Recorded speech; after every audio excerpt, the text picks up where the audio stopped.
studied about how to represent data by different method, like by using bar graph, double bar graph, histogram, pictograph, है ना।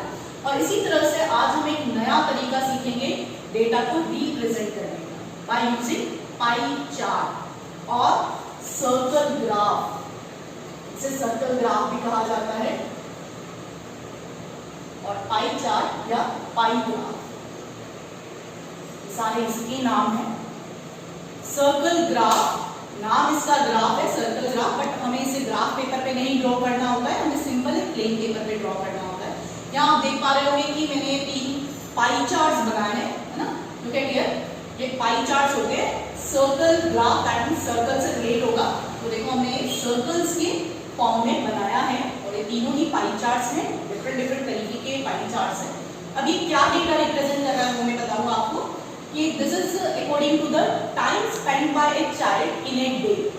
एक किसी particular day एक child किन किन activities में टाइम स्पेंड करता है वो आपने यहाँ पे बताया है इन फर्स्ट पाई चार्ट। जैसे यहाँ पर दिया है हमें कि स्लीप, मतलब चाइल्ड स्लीप एक्टिविटी में कितना टाइम स्पेंड करता है, 8 आवर्स। स्कूल में 6 आवर्स स्पेंड करता है, प्लेइंग के लिए 3 आवर्स स्पेंड करता है। अदर एक्टिविटीज जो भी है दिन भर की उसमें 3 आवर्स स्पेंड होते हैं और होमवर्क के लिए या स्टडीज के लिए वो 4 आवर्स स्पेंड करता है। तो जो टोटल 24 आवर्स का आपका पूरा डे का टाइम है वो अलग अलग एक्टिविटीज में आपको यहाँ पर डिनोट करके पता है कि कितना टाइम स्पेंड हो रहा है, ठीक है। सिमिलरली हमारे पास नेक्स्ट पाई चार्ट है, वहां पर हमें कि स्टूडेंट्स जो है, नंबर ऑफ स्टूडेंट्स वो स्कूल किस किस तरीके से ट्रांसपोर्ट से जाते हैं वो आपको यहाँ पे बताया कि कुछ वॉकिंग पैदल जाते हैं, दैट आर 40% स्टूडेंट्स। बस को कार यूज करके जाते हैं, दैट आर आल्सो 40% स्टूडेंट। और साइकिल से जाते हैं, दैट आर 20% स्टूडेंट। तो यहाँ पर हमने ये पाई चार्ट जो बनाया है वो परसेंटेज के अकॉर्डिंग बनाया है। Now here I have drawn this third pie chart, जहाँ पर हमने ये पाई चार्ट जो है वो अकॉर्डिंग टू द डेटा एक सर्वे किया गया। यहाँ पर बहुत सारे स्टूडेंट्स को पूछा गया कि आपका फेवरेट कलर कौन सा है, उसके अकॉर्डिंग ये पाई चार्ट बना हुआ है। तो just look at here, the blue colour, है ना, कितने स्टूडेंट्स को पसंद है उसके अकॉर्डिंग हमारे पास यहाँ पर 180 डिग्रीज मार्क करा हुआ है। मतलब यहाँ पर हमारे पास परसेंटेज में था, यहाँ पर हमें डिग्रीज में डिनोट करके दिया है कि ब्लू कलर जो है 180 डिग्री के अकॉर्डिंग है, ग्रीन 90 डिग्रीज के according and red colour 60 degree and yellow colour के लिए 30 डिग्रीज यहाँ डिनोट किया। तो this are the different ways जिसमें हम पाई चार्ट को अलग अलग तरीके से रिप्रेजेंट कर सकते हैं, है ना। अब देखो यहाँ पर क्या है, जो मेजर चीज है इसमें सर्कल ग्राफ पाई चार्ट में, दैट इज द सेक्टर। कि यहाँ हम जो भी डेटा है उसको एनालिसिस कैसे करेंगे पाई चार्ट को देखकर यूजिंग दिस सेक्टर्स। आपको पता है सेक्टर का मीनिंग, हमने क्लास 6th में बहुत सारे पार्ट्स पढ़े थे सर्कल के, like segment, sector, arc, radius, code, है ना। तो सेक्टर भी हमारा एक था कि if you have any circle और अगर हम कोई 2 रेडियस ड्रॉ करते हैं तो ये आर्क और दोनों रेडियस के बीच का जो रीजन होता है दैट इज द सेक्टर। ये हमारा क्या होता है, सेक्टर। तो यहाँ पर भी देखो हमारे पास ये बहुत सारे सेक्टर्स बने हुए हैं, है ना। तो इस सर्कल को, जो पूरा एक सर्कल है, उसको हमने डिफरेंट एक्टिविटीज के अकॉर्डिंग सेक्टर्स में डिवाइड किया है। तो यहाँ पर जो सेक्टर्स होंगे उसकी साइज के अकॉर्डिंग हमें पता चलेगा कि किस एक्टिविटी को, जैसे हम फर्स्ट वाला फिगर पाई चार्ट है तो हम यहाँ सेक्टर्स के अकॉर्डिंग, सपोज हमारे यहाँ पर ये 8 आवर्स 6 आवर्स ये टाइमिंग नहीं दिया होगा, है ना, तो भी हम पता कर सकते थे कि किसमें टाइम ज्यादा लगा किसमें कम लगा, है ना। जैसे स्लीप का सेक्टर देखें हम तो यहाँ पर ये दूसरे के कंपैरिजन में स्लीप का सेक्टर ग्रेटर है, दैट मींस कि वो स्लीपिंग के लिए जो टाइम स्पेंड कर रहा है वो ज्यादा कर रहा है ना। ऐसे हम कंपेयर करके देखें कि अगर ये दोनों इक्वल साइज के आपके सेक्टर्स दिख रहे हैं, यानी कि अदर एक्टिविटीज और प्लेइंग एक्टिविटी में वो स्टूडेंट जो है वो इक्वल टाइम स्पेंड कर रहा है, ठीक है। तो सेक्टर की साइज के अकॉर्डिंग हमारे पास यहाँ पर क्या होगा, जो भी एक्टिविटीज या इंफॉर्मेशन है प्रेजेंट कर रखी है वो हम उससे फाइंड आउट करेंगे, ठीक है। तो हमारे पास अगर परसेंटेज की फॉर्म में अगर पाई चार्ट दिया तो हमें परसेंटेज का नॉलेज भी होना चाहिए और डिग्रीज के अकॉर्डिंग पाई चार्ट दिया तो डिग्री के अकॉर्डिंग भी होना चाहिए। एक और भी टर्म है इसमें कि हम यहाँ पर होल, जो भी होल डेटा है उसको हम पार्ट्स में डिवाइड कर रहे हैं। वैसे ही हम यहाँ देखें कि पूरे 1 डे की एक्टिविटीज को हमने यहाँ पर डिवाइड करके में बनाया है, तो पूरे वन डे में कितने आवर्स होते हैं हमारे पास? 24 आवर्स। ये तो देखो आप अगर सबका सम करोगे आप 8 + 4 + 3 + 3 + 6 you will get this total 24 hours, मतलब वन डे का पूरा ये शेड्यूल बनाया है। ऐसे ही हम यहाँ देखें कि हमारे पास जो परसेंटेज होता है, टोटल परसेंटेज क्या होता है? 100%। तो यहाँ पर भी हमारे पास क्या आ रहा है? This 40 + 20 60% + 40% that is 100%। तो टोटल जो है होल जो है वो यहाँ पर क्या हो गया हमारे पास? 100%। एंड सिमिलरली लाइक हियर कि हमारे पास यहाँ डिग्रीज में बताया है और पूरे सर्कल में है ना कंप्लीट एंगल जो होता है वो हमारा क्या होता है? 360 डिग्रीज। तो अगर हम यहाँ पर भी सारे एंगल्स को प्लस करें 180 + 90 + 60 + 30 you will get this 360 degree. That means यहाँ पर पाई चार्ट में हमारे पास जो होल टर्म होगी उसको हम पार्ट्स में डिवाइड करके और ये पाई चार्ट रिप्रेजेंट करें। नाउ अब आपकी एक्सरसाइज में 2 टाइप्स के क्वेश्चंस होंगे। एक तो आपको पाई चार्ट गिवन होगा, उससे हमें एनालिसिस करके जो क्वेश्चंस पूछे होंगे उनको आंसर करना होगा। एंड द सेकंड वन कि आपको डेटा दे रखा होगा पूरा और हमें पाई चार्ट ड्रॉ करना होगा। तो both the patterns are important. तो first take the first pattern जहां पर हमें पाई चार्ट गिवन है और हम उससे फिर आंसर्स निकाल रहे हैं। तो let's take this first question of exercise 5.2। In question number first, we are given that a survey was made to find the type of music that a certain group of young people like in a city. एक सर्वे किया गया जहां पर जो young people है किसी city में, उनसे पूछा गया कि आपको किस टाइप का म्यूजिक पसंद है। उसके अकॉर्डिंग ये पाई चार्ट बनाकर आपको गिवन है ना। क्या दिया देखो, लाइट म्यूजिक 40% जो यंग पीपल है जिन पे सर्वे किया गया उनमें से 40% को लाइट म्यूजिक पसंद है। सेमी क्लासिकल 20% लोगों को पसंद है। सिमिलरली क्लासिकल म्यूजिक 10% लोगों को पसंद है एंड द फोक म्यूजिक 30% लोगों को पसंद है। Now the question is that first part में क्या कहा हमें, if 20 people like classical music how many young people were served.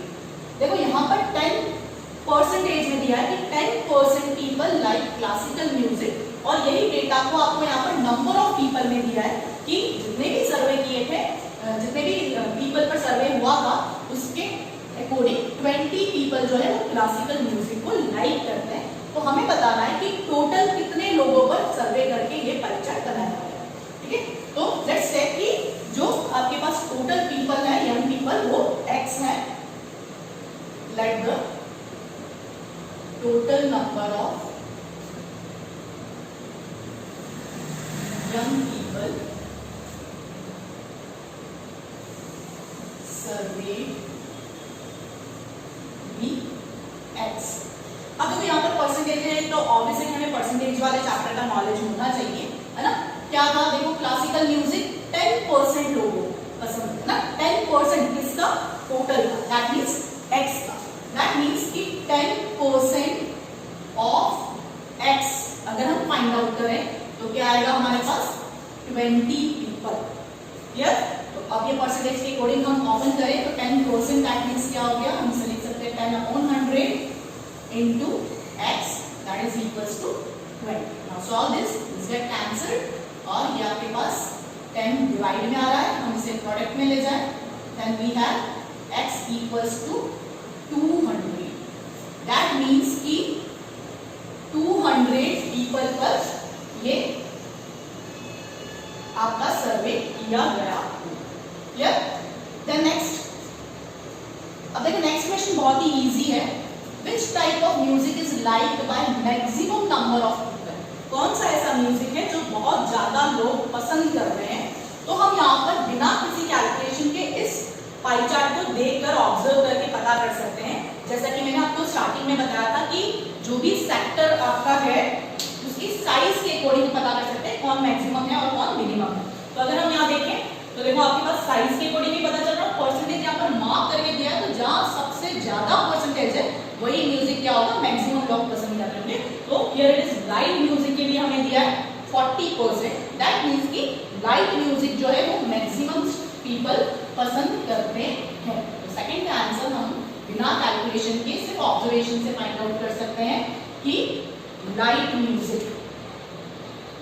Second में light music multiplied by the maximum number of units. Now in third part, what we are given, if a cassette company were to make 1000 CDs, how many of each type would they make?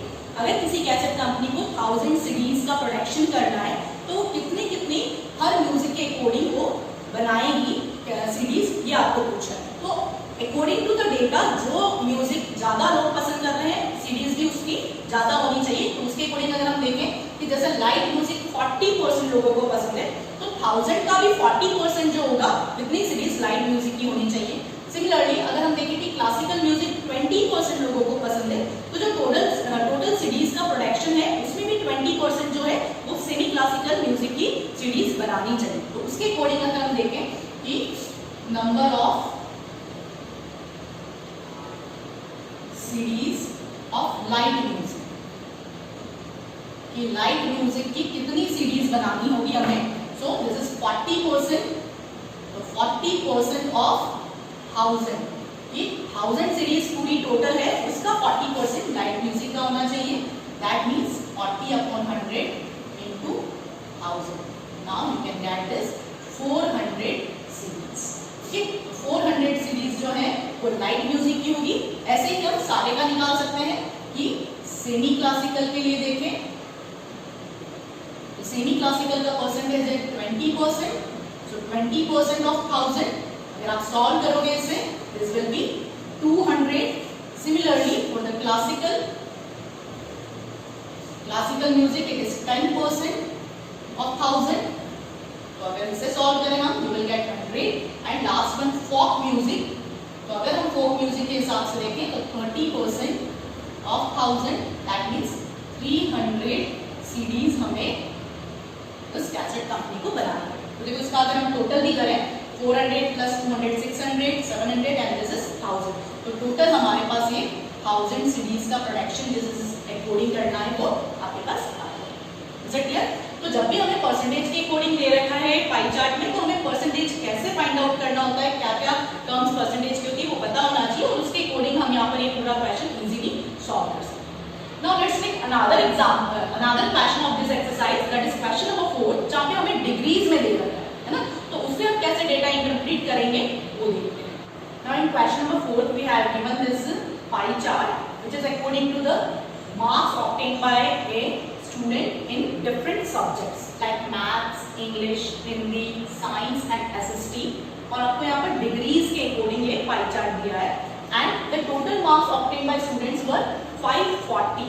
जो सारे subjects के marks अगर हम total करें तो 540 marks हैं। उसके according अब हमें कुछ क्वेश्चंस पूछे हैं। In which subject did the student score 105 marks, कि किस सब्जेक्ट में उसके 105 मार्क्स होंगे वो हमें पता करना है। अब देखो यहाँ पाई चार्ट पे तो हमें डिग्रीज में दिया है, टोटल मार्क्स दे रखा है, तो उसे हमें कैलकुलेट कर बताना है कि किस सब्जेक्ट में 105 मार्क्स होंगे। In the second question, how many more marks were obtained by student in mathematics than in Hindi, कि मैथमेटिक्स से हिंदी में मतलब मैथ्स के मार्क्स जो है वो कितने ज्यादा है हिंदी के मार्क्स से। तो हमें मैथ्स और हिंदी के मार्क्स भी आपको पता होने चाहिए, वो हम कैलकुलेट करेंगे। And examine whether the sum of the marks obtained in social science and mathematics is more than in science and Hindi. और इसी तरह से थर्ड पार्ट में दिया है कि सोशल साइंस और मैथ्स के मार्क्स का सम करें हम और साइंस और हिंदी के मार्क्स का सम करें तो हमें पता करना है कि क्या सोशल साइंस और मैथ्स के मार्क्स ज्यादा हैं साइंस और हिंदी के मार्क्स के सम से। ठीक है, तो देखो ओवरऑल सारे क्वेश्चंस में हमें मार्क्स के अकॉर्डिंग आंसर करना है। तो सबसे फर्स्ट हम क्या करें, यहाँ पर जो डिग्रीज आपको दे रखी है उसके अकॉर्डिंग हम पहले सारे सब्जेक्ट में मार्क्स कैलकुलेट कर लेते हैं ताकि हमारे पास ये तीनों क्वेश्चंस का आंसर इजीली आ जाए। ओके, तो I written here subjects, all the 5 subjects which are given in this pie chart. Second one is central angle. अब देखो central angle is the new one for you। ये क्या term है central angle, कि जो sectors में हमारे पास ये एंगल्स दे रखे हैं वही आपके पास क्या है सेंट्रल एंगल, कि पूरे सर्कल में हमारे पास क्या होता है 360 डिग्री और इसे ही हम फ्रैक्शंस में डिवाइड कर रहे हैं according to the this sectors. तो जो सेक्टर के अंदर एंगल है उसे हम सेंट्रल एंगल कहते हैं। ओके, तो सेंट्रल एंगल क्या क्या गिवन है देखो, for the mathematics it is 90 degree, for English it is 55 degrees, for Hindi it is 70 degree, for science it is 80 degrees, and for SST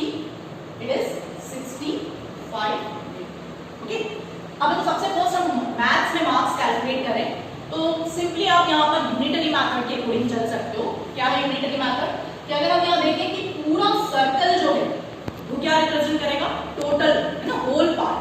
तो होल क्या है हमारे पास यहाँ पर मार्क्स के अकॉर्डिंग सारे टोटल मार्क्स क्या दिए 540 और डिग्रीज के अकॉर्डिंग हम देखें तो हमारे पास क्या होता है 360 डिग्री, मतलब 360 डिग्री जो है वो 540 मार्क्स को रिप्रेजेंट कर रहा है। तो अगर इसके अकॉर्डिंग हम 1 डिग्री है ना, यूनिटरी मेथड मतलब you have to find for the 1 unit value है ना, तो 1 डिग्री के अकॉर्डिंग अगर हम मार्क्स फाइंड आउट करें तो हमें क्या करना होगा, बस 540 डिवाइड बाय 360 गेट कैंसिल और इसे आप सॉल्व करोगे you will gate 3/2 that is 1.5 marks, यानी कि 1 डिग्री हमारे पास 1.5 मार्क्स को रिप्रेजेंट कर रहा है। नाउ फॉर 90 डिग्रीज कैसे कैलकुलेट कर सकते हैं हम कि this 1.5 marks into 90 you will gate 135 marks. That means कि अगर 90 डिग्री है तो वो 135 को रिप्रेजेंट कर रहा है। तो अगर हम इसी प्रोसेस से यहाँ पर चलाएं तो क्या हो जाएगा आपके पास कि 90 इनटू 1.5 मार्क्स, 1.5 मार्क्स मींस ये 1 डिग्री के अकॉर्डिंग है, तो हमारे पास 135 मार्क्स आ जाएगा मैथ्स में।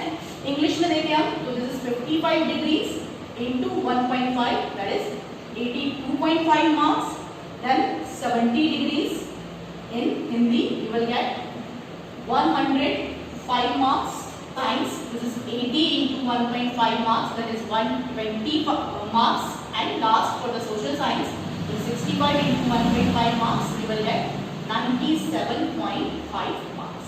तो ये सारे 5 सब्जेक्ट्स के हमारे पास मार्क्स आ गए। Now you can answer this questions. Now for the first question, in which subject did the student score 105 marks? तो easily हम यहाँ देख पा रहे हैं कि this 105 marks आपके आए हैं हिंदी सब्जेक्ट में। So in Hindi student got this 105 marks. Okay.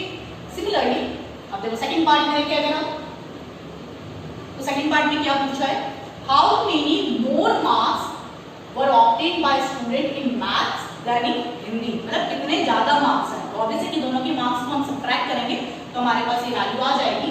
तो हम देखें इसमें कि मैथमेटिक्स में स्टूडेंट के कितने मार्क्स हैं 135 and in Hindi he got 105 marks. कितने ज्यादा मार्क्स आए हैं वो हम सब्ट्रैक्ट करके निकाल सकते हैं, दैट इज 30 मार्क्स।